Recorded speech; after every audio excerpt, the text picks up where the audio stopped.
আসসালামু আলাইকুম সুপ্রিয় বন্ধুগণ, অনেক দিন পর আবার আপনাদের মাঝে নতুন একটি ভিডিও নিয়ে আসছি।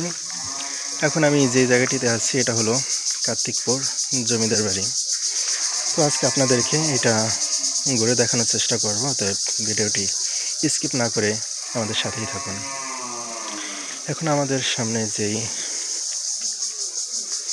বাড়িটি দেখতেছেন এটা হলো সেই ঐতিহ্যবাহী জমিদার বাড়ি, যেটা একটি শরীয়তপুরের ঐতিহ্য ধরে রাখছে। খুব সুন্দর একটি বাড়ি, খুবই পুরানো হয়ে গেছে, কিন্তু এটাকে রং করে আবার সুন্দর করা হয়েছে। প্রিয় বন্ধুগণ, এখন আপনাদেরকে দেখানোর চেষ্টা করবো যে এটা ভিতরে কি কি আছে। এখানে কার্তিকপুর জমিদার বাড়ি, এটার তথ্য জানার জন্য একটি মোবাইল নাম্বার দেওয়া হয়েছে। এই নাম্বারে ফোন করে এটার তথ্য সংগ্রহণ করা যাবে। এটার ভিতরে আসলে সেরকম কিছু দেখতে পারতেছি না, ভিতরে খুবই ভয়ানক লাগতেছে, অন্ধকার।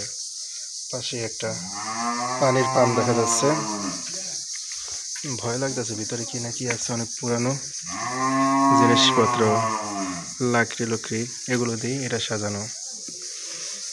এছাড়া আর বেশি কিছু এখানে দেখতে পাচ্ছি না।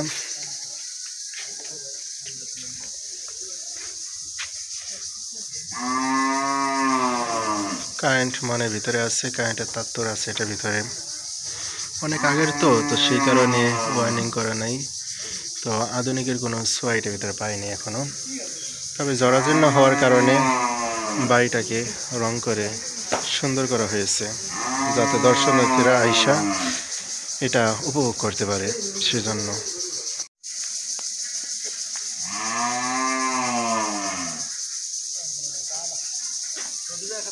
বন্ধুগণ, এটা হলো সেই জমিদার বাড়ির পিছনের সাইড।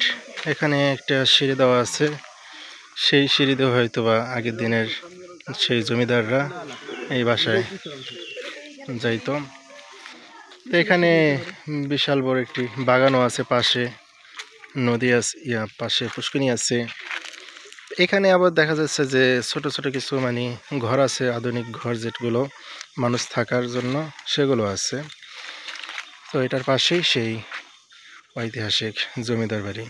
আপনারা যারা আসতে চান তাহলে শরীয়তপুর সদর থেকে নড়িয়া আসবেন, সে নড়িয়া থেকে কার্তিকপুর হয়ে এখানে আসবেন।